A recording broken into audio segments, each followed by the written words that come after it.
Welcome to the Vital Spirit podcast. I'm Dr. Kelly Livingston, a naturopathic physician and your guide to a new health reality, one that connects body, mind, and spirit. Together, we'll dive deep into the art and science of holistic healing. Through working with hundreds of women through midlife transitions, I've discovered something profound. Most of our physical and emotional challenges are rooted in a maladaptive stress response. And true healing begins when we regulate our nervous system. Each episode will explore complex health topics in simple, empowering ways, uncover the deeper wisdom within each of us, and share practical tools for nervous system regulation to help you awaken your vital force and create lasting wellness.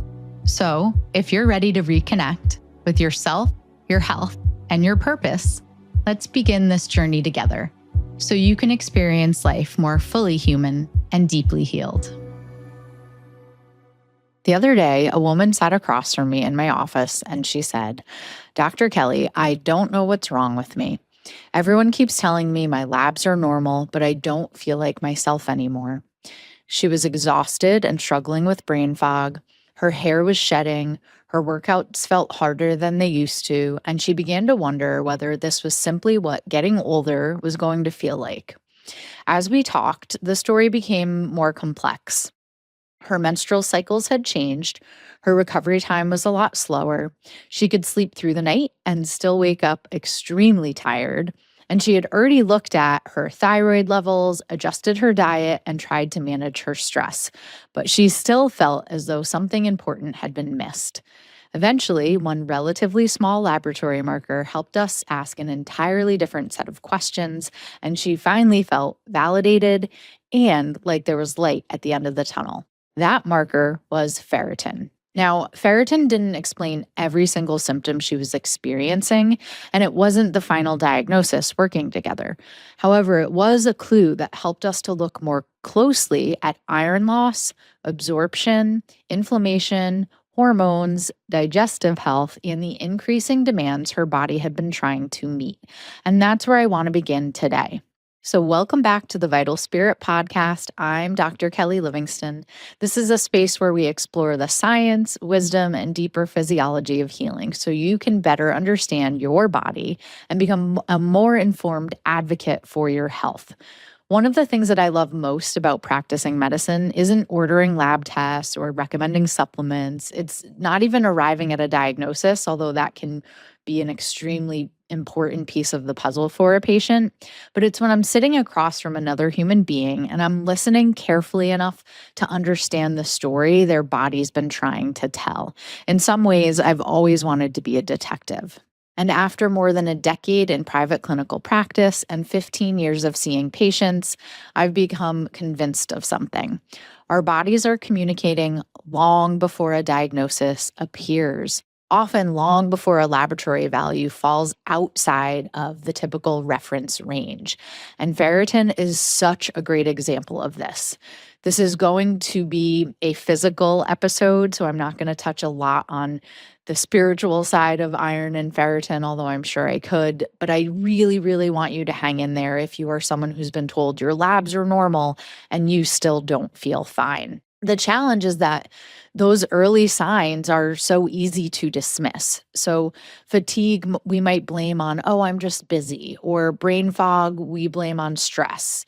Hair loss gets blamed on hormones. Exercise becomes harder and we think, oh, I'm just getting older, or worse, I'm lazy. And sometimes those explanations are true, and sometimes they're incomplete. And sadly, many women are told their labs are fine without the right labs being run and are even handed a prescription for depression or anxiety when ferritin was never run. This drives me crazy every day. I can't believe it's taken me so long to make a ferritin episode, but here we are. One of the things practicing naturopathic medicine has taught me is that the body doesn't divide itself into specialties. The brain depends on nutrients and oxygen. Your thyroid depends on enzymes and minerals. Our gut determines what we're absorbing. The immune system is going to influence how nutrients are stored and used. And hormonal changes can alter both blood loss and metabolic demand. These systems are in constant conversation with one another, and that definitely doesn't mean every symptom has one hidden root cause. We're not just looking for one thing, but it does mean that when someone tells me they're no longer feeling like themselves, I want to understand what has changed across the whole landscape of their health. Ferritin is always an important part of that investigation here at Roots Deep Medicine.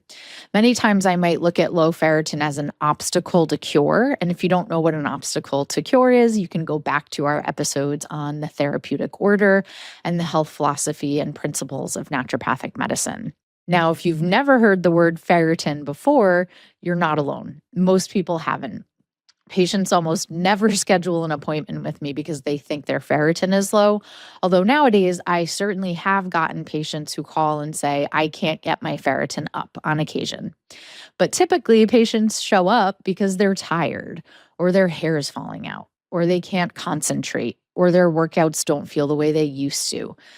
Ferritin simply becomes one of the clues that helps us understand why. If you are experiencing any of those things, please hang out, listen to this episode. I've got lots of pearls for you.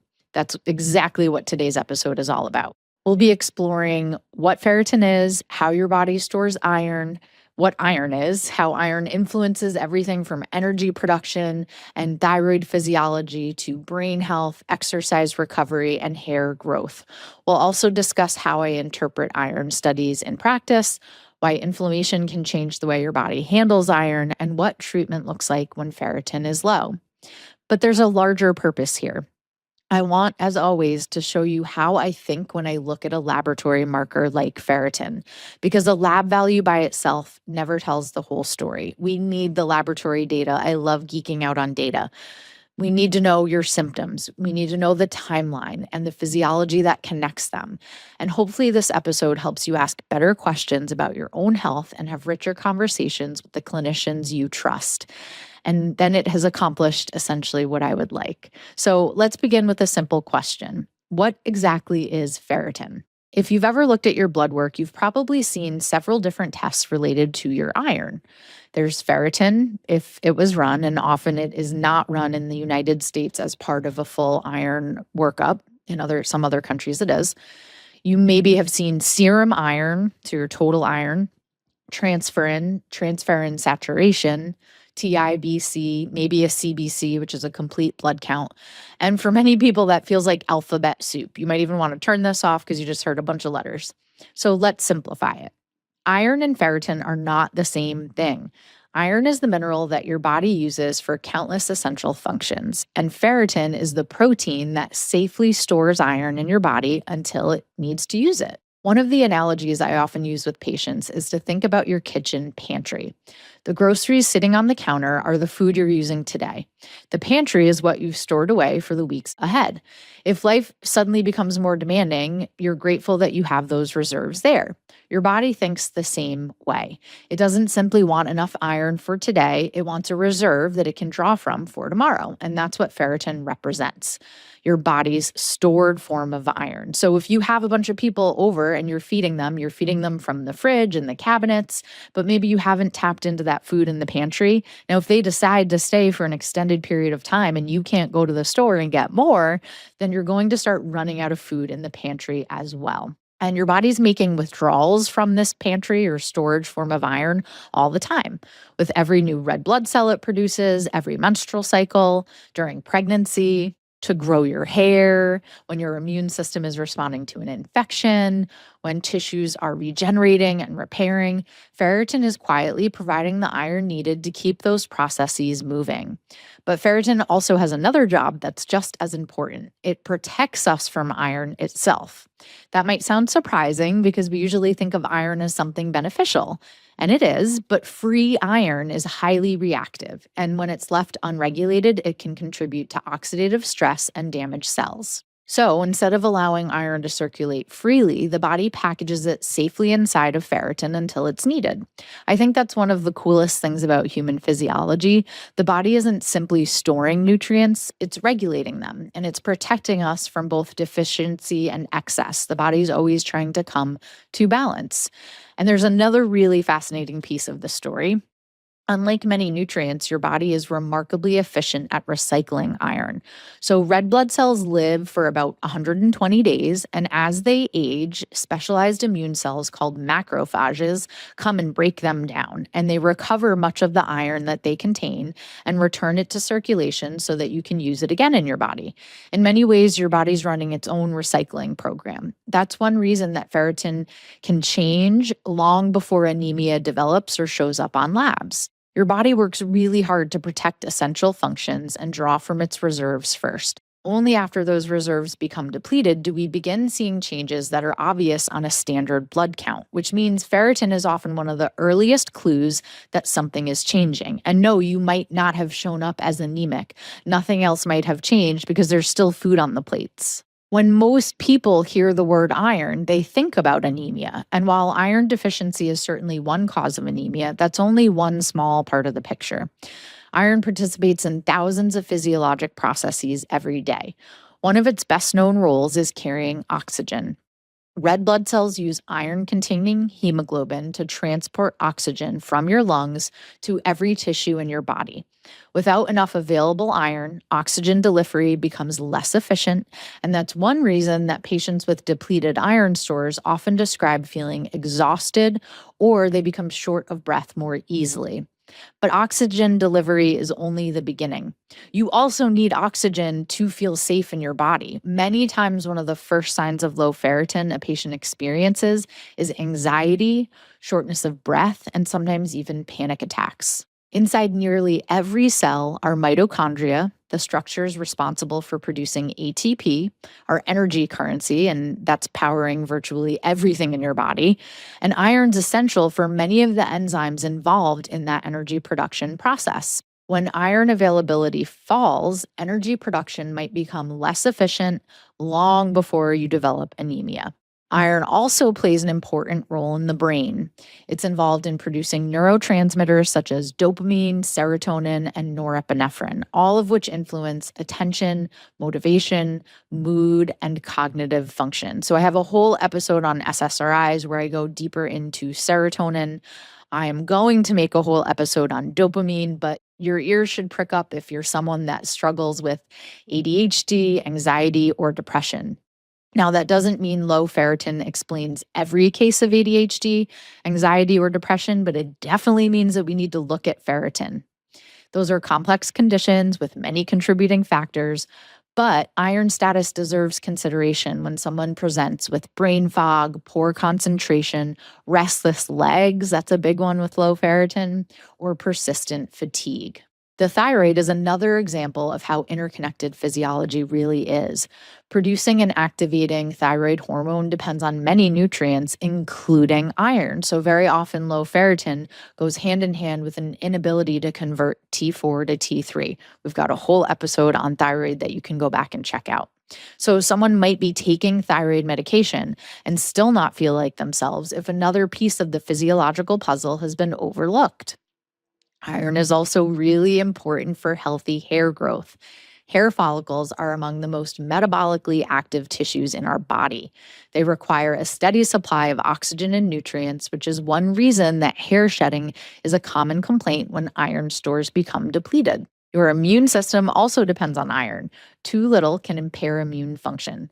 Too much free iron can promote oxidative stress and create a problem of its own. So once again, the body is constantly seeking balance here.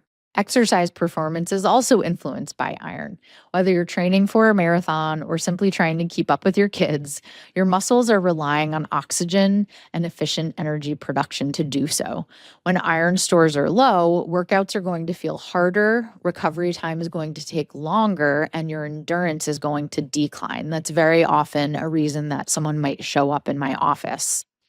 By now, you can probably see why I rarely think about ferritin as an isolated lab marker, but why I'm testing it in every single patient. It's connected to energy, brain function, thyroid physiology, hair growth, immune regulation, exercise performance, and many other processes throughout the body. Which brings us to the next question. If iron influences so many different systems, why do people with low ferritin walk into my office with such different stories? because that's where medicine becomes less about memorizing symptoms and practicing plug and play medicine, but more about recognizing patterns in that whole person. One of the reasons I love talking about ferritin is because a patient doesn't walk in saying, I think my ferritin is low. They do walk in feeling that something isn't right, or that very common phrase, I don't feel like myself anymore. So let's go through a few examples. And while their stories are different, there are patterns that begin to emerge that I've seen after so many years of clinical practice. Let's say a teenage girl comes in because she's exhausted after school. She's having difficulty concentrating. Her hair seems thinner than it used to be. And she's wondering why she can't keep up with her friends anymore. As we talk, she mentions that her periods have become heavier over the past year, and nobody's been connecting these changes to the way that she's feeling. She's also struggling with some low mood that her parents thought was from a breakup. Upon running labs, turns out her ferritin is low. Or another one, a woman in her 40s tells me that she assumed everything she was experiencing was simply because of perimenopause. She's more anxious than she used to be. Her workouts leave her feeling depleted instead of energized. And she's hair shedding in the shower and needs an afternoon nap to get through the day before she gets her kids. Her cycles are also heavier, but everyone around her has been talking about fatigue at midlife, so she's just accepted it. Then there's the endurance athlete, the runner who's training just as hard as ever, but can't understand why her runs feel more difficult. Her recovery time is taking longer, her pace is slowed, and she feels like she's lost the fitness she's worked so hard to achieve, and her training hasn't changed. Or the patient with Hashimoto's thyroiditis, whose thyroid numbers appear stable, but she's still tired, struggling with brain fog and hair loss. And the question is no longer, does your thyroid matter? It does. The question is that the whole story? Is your thyroid hormone that you're on even converting to its active form? I just had a 21-year-old male patient the other day. So he's a college student. He's having trouble focusing and staying motivated and keeping up academically, even though that's never been a problem before. He was recently diagnosed with ADHD and overwhelmed and also feeling tired. Guess what? He had really low ferritin, the lowest I've ever seen in a male's panel. So, can ferritin contribute to all of these situations? Absolutely. Is it the entire explanation? No, very rarely. One of the things I've learned over the years is that medicine becomes so much more useful when we stop asking, what's the diagnosis, or what's the one root cause? What's the deficiency? And we start asking, what pattern is emerging? How is this all working together? The symptoms might look similar. The physiology underneath them might be very different, though. The teenage athlete with heavy menstrual cycles doesn't have the same story as a woman with celiac disease who can't absorb nutrients and therefore her iron is low. Or a vegetarian who's never replenished iron stores has a very different physiology from a patient whose ferritin is low despite taking supplements because inflammation is changing the way her body handles iron. Another patient might have chronic symptoms that point us toward gut overgrowth, H. pylori, SIBO, inflammatory bowel disease, right? Someone else might be losing blood without knowing. Their laboratory result might even look similar. Their symptoms might look similar, but their treatment should not. That's one of the reasons I really resist protocol-based medicine. Two people can have the same low ferritin level and need completely different strategies. My job is never to correct a laboratory value. It is to understand why that laboratory value changed in the first place. There's always a but why, but why, but why. There's always another layer. And once we understand the physiology driving the pattern, treatment becomes far more precise and recovery much more quick. And that's where ferritin is so valuable, not because it is the only thing or the one thing. It doesn't give us all the answers, but it really helps me ask better questions about what is going on underneath that pattern. Now, let's look beyond that number. So if you've ever opened up your lab results and immediately searched for the word normal, you're not alone. Most of us have been taught to think of lab testing as a series of pass, fail, high, low, good, bad, normal, abnormal, right? But lab medicine does not work this way. Each result is one piece of a much larger story, and no single number should ever be interpreted in isolation. That is especially true with ferritin. One of the phrases you'll hear me say all the time is a lab without a story is meaningless, but a story without data is incomplete. Lab values matter. I run labs in every patient. And your symptoms matter. Your medical history matters. The physiology in your body is so important. It's the combination of those pieces that helps us understand what is happening. So when I evaluate someone's iron status, ferritin is only one part of the conversation. I'm looking at the entire picture. So that's going to include a CBC, or a complete blood count.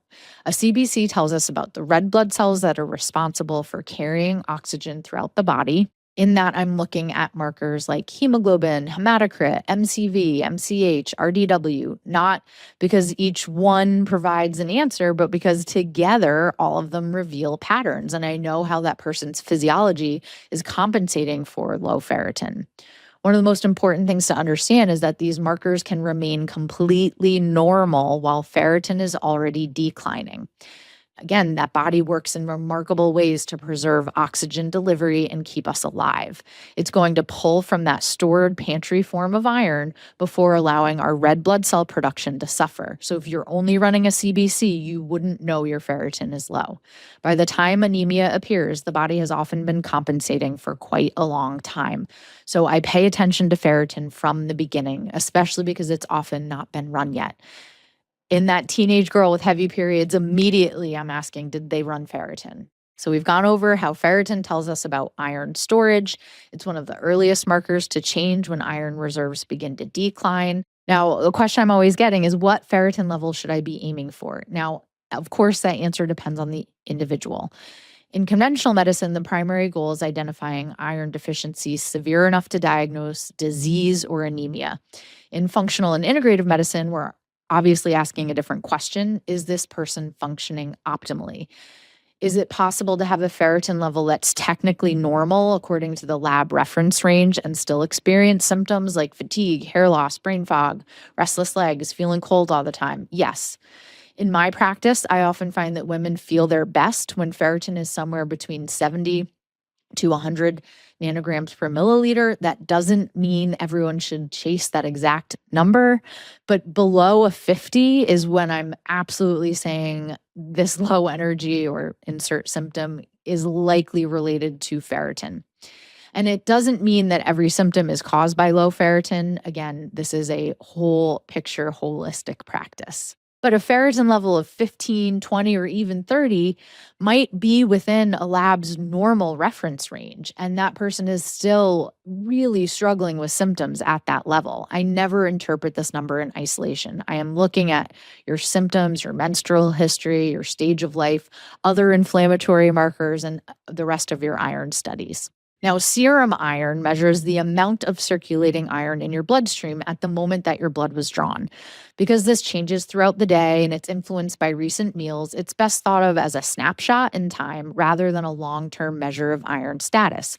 It's useful, but it's not the whole picture. In the pantry analogy, remember, you still have food on your plate, your guests are still eating their serum iron, but there's nothing left in the pantry. If ferritin is the pantry or storage form of iron, then transferrin is the delivery truck. So it's the protein responsible for transporting iron through the bloodstream to the tissues that need it.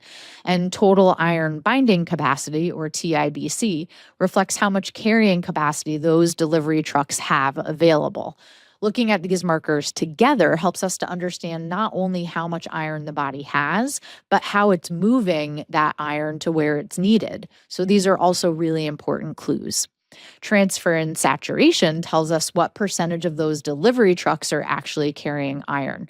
So when interpreted alongside ferritin, serum iron, TIBC, it provides another piece of the puzzle that can help distinguish different patterns of iron deficiency or iron metabolism issues. Now, ferritin is also an acute phase reactant. So that means that inflammation can increase ferritin levels even when iron stores are actually inadequate. In other words, someone can appear to have normal ferritin when inflammation is masking an underlying deficiency. This is really overlooked. And this is why I evaluate inflammatory markers like HSCRP alongside iron. So we have a whole 2-series episode on labs and perimenopause. Go check those out. And especially when the clinical picture doesn't seem to fit the lab results. So when the story I'm hearing from the patient and the numbers disagree, I'm not assuming the patient is wrong about how they feel. I get really curious. And the flip side is true. Ferritin at high values is a sign of potential hemochromatosis or other iron storage issues and inflammation. So it's something we take seriously. Now, if a patient presents with fatigue, brain fog, hair loss, exercise intolerance, iron studies are only one part of the equation, right? Depending on the individual, I'm definitely going to be running a full thyroid panel, B12, folate, maybe methylmalonic acid, which is a functional marker of B12. Copper, we need copper for ferritin, markers of inflammation and conditions that interfere with absorption, such as celiac disease, H. pylori, inflammatory bowel disease, small intestinal bacterial overgrowth. And all of these are going to answer a clinical question of why was ferritin low in the first place. And the goal is not to just collect data and have a whole pile of information. It's really to understand physiology and put those data pieces together. When we understand physiology, the treatment becomes much more targeted. And that's what brings us to the next question. If low ferritin is only one piece of the puzzle, why did it become low in the first place? This is one of the biggest differences between simply treating a lab value and practicing true root cause naturopathic medicine. Low ferritin isn't the diagnosis. You're not just going to take ferritin or take iron. It's a clue. It's evidence that something upstream has changed. The body's iron stores don't simply disappear overnight. Something is either increasing the body's demand for iron, increasing its loss, reducing its absorption, or altering the way it's being utilized, or essentially preventing it from becoming replenished.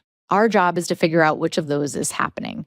And while it's tempting to assume that every person with low ferritin has the same problem, that's never been the case in practice for me. This is why I can see two women sitting in my office with nearly identical ferritin levels, and I'll recommend completely different treatment plans. The lab value might be the same, but their physiology is not. The first place I usually start is with blood loss. This is so important for women because menstruation is one of the most common reasons ferritin becomes depleted over time. Some women have heavier menstrual cycles than others. Others have fibroids, adenomyosis, endometriosis, contributing to excess bleeding month after month. Guess what? Low ferritin is also going to cause heavier bleeding, and it becomes a vicious cycle. Sometimes a woman tells me she's just always assumed her periods were just that way. They've been that way since high school. And in reality, she's been slowly losing more iron than she's been able to replace for years. Pregnancy and childbirth also place a tremendous amount of demand on our iron stores. During pregnancy, your body's building a placenta, expanding maternal blood supply, and providing iron to a growing baby. It's completely understandable that many women begin pregnancy with marginal iron stores and find themselves profoundly depleted afterward, especially if you have more than one child. Outside of gynecology, I also begin thinking about the potential sources of blood loss, such as, have you been donating blood regularly? I have a patient who's just such a wonderful human and she likes to donate blood. And now we found out that she has really low ferritin.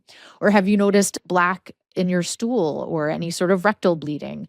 You could have hemorrhoids, ulcers, inflammatory bowel disease, colon polyps, or other sources of GI bleeding. In men and postmenopausal women especially, unexplained iron deficiency always deserves a thoughtful evaluation because gastrointestinal blood loss might be the first clue that something more significant needs attention. Sometimes replacing iron is appropriate, but ignoring the why is never appropriate. Finding the source of blood loss is key. The next question seems obvious, but it's definitely worth asking. Is the person actually consuming enough iron? Some people genuinely are not. In our society, there's a lot of meat consumption typically, but there's many vegetarians and vegans as well.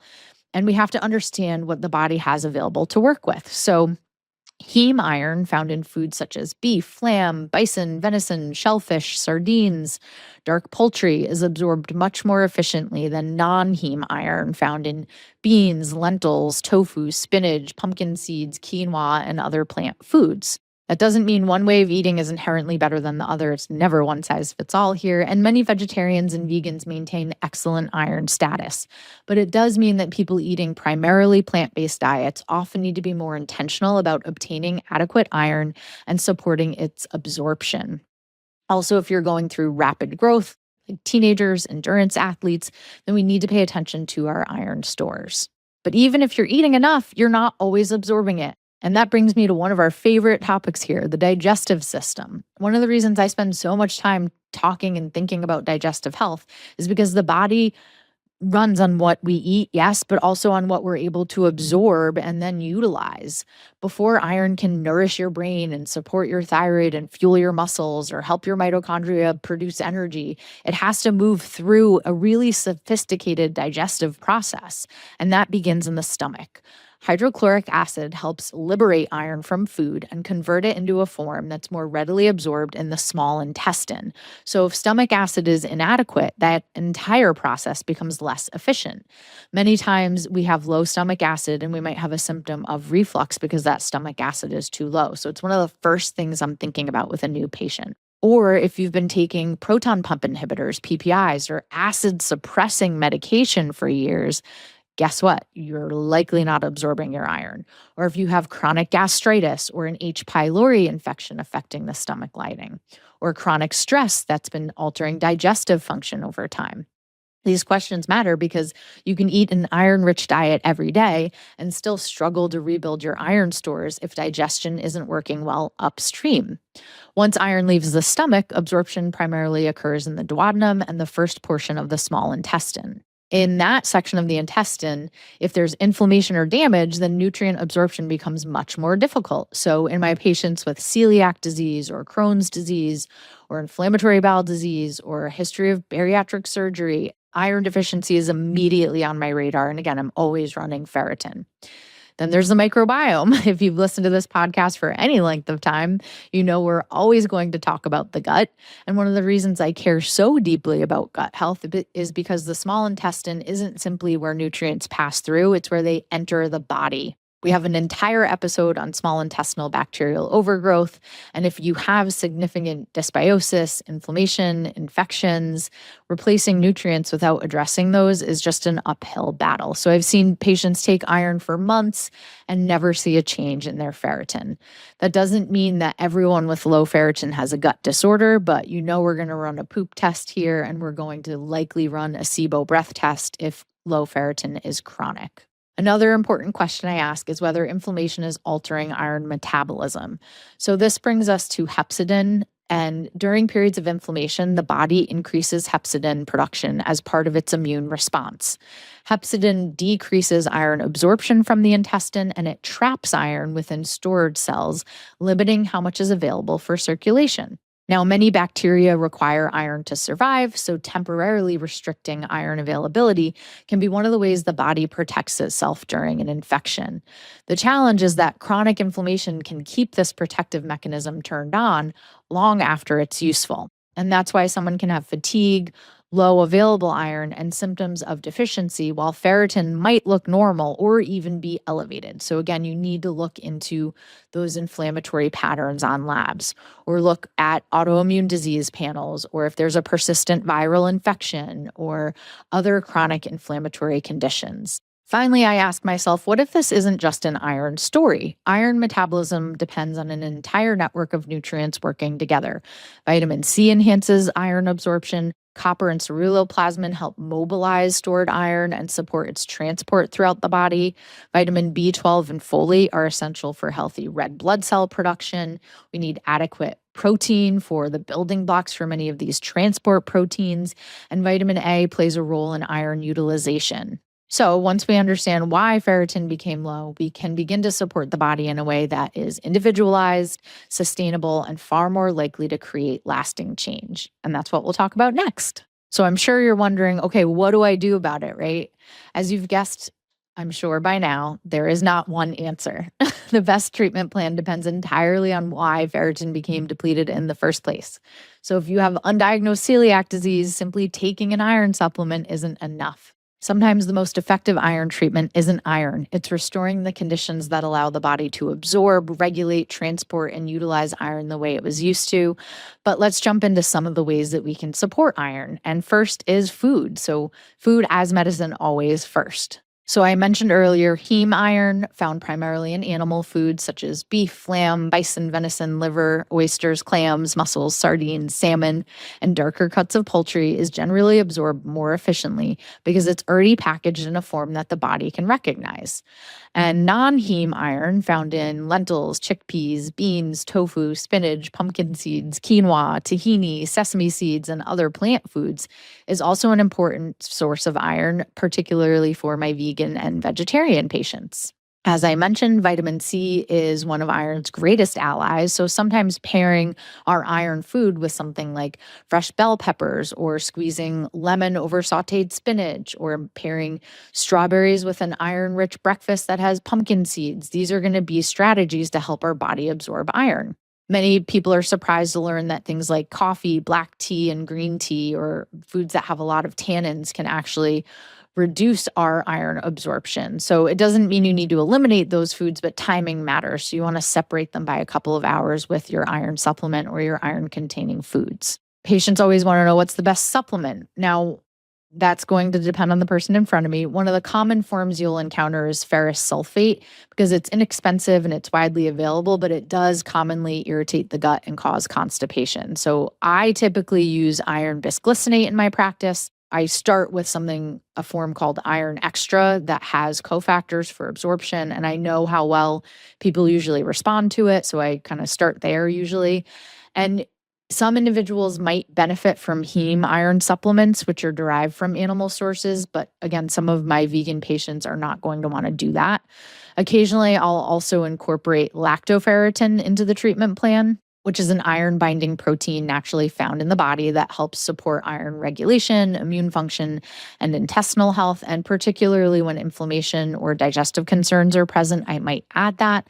But the best supplement is one that fits the individual's physiology. I'm often starting with plant-based liquid forms of iron in my vegan patients. So again, there's really no one-size-fits-all. Now, if you've been taking iron for months and your ferritin has barely changed, again, this is one of my favorite things as a clinician because it allows me to figure out, okay, what's going on? Why is this happening? This is not what I would have expected, right? I'm not happy that the ferritin is still low, but it tells me there's another question to be asked. So are you continuing to lose blood? Is heavy menstrual bleeding still depleting your stores? Are there fibroids or endometriosis? Is there celiac disease, H. pylori, IBD, or SIBO preventing absorption? Is chronic inflammation increasing hepcidin? Ask these questions if you're taking iron bisglycinate at 15 to 20 milligrams, maybe every other day, because you learned that dosing every other day was better for absorption, and it's still not coming up. Now, that's too much detail probably for this episode. It's been really long, but just make sure you ask why if it is not coming up. There are situations where oral iron simply is not the right tool, and sometimes patients can't tolerate it despite trying multiple forms, or if deficiency is so severe that we really need to replenish iron more rapidly than oral supplementation. And in these situations, intravenous iron infusions can be an excellent option. I don't think of them as good or bad. I think of them as another tool used at the right time with the right patient. And when used thoughtfully, they can dramatically improve quality of life. I've had patients say they feel like a different person after iron infusions. And one of my favorite steps in this process is sometimes even before we get the next ferritin marker back, because this takes sometimes months to build back up. I warn patients about having healthy expectations around timing, but then I'll hear, I didn't realize until last week I haven't needed a nap in months, or my workouts finally feel like I'm gaining strength, or my hair isn't coming out in handfuls anymore, or I feel like myself again. That's my favorite. And ultimately, helping another human being reclaim their health is what this work has always been about to me. If you remember only one thing from today's conversation, I hope it's this. Ferritin isn't the diagnosis, it's the clue. It's an invitation to become more curious about what your body has been trying to tell you. Whether the answer involves heavy periods, digestion, inflammation, hormones, nutrient deficiencies, or something entirely different, the goal isn't simply to correct a lab value. It's to understand the physiology that created it. That's how we move beyond chasing symptoms and we begin to create the conditions for lasting health. If this episode helped you think differently about your own health, I'd be so grateful if you'd share it with someone who's ever been told your labs are normal while they still don't feel like themselves. Thank you so much for spending time here today. And until next time, remember, your body is never working against you, but it is always communicating. Our job is simply to learn how to listen. Have a great day.